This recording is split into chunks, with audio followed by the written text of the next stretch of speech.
Искаш да визнете Карамелка. Тя е от Русия. Ще направя поредица по 5 интересни факта за Амели. Карамелка. Първо, това беше втори вече.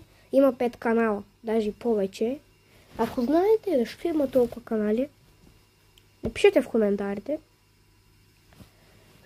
Втори, видеята не са направени от нея, а са качени от руските канали.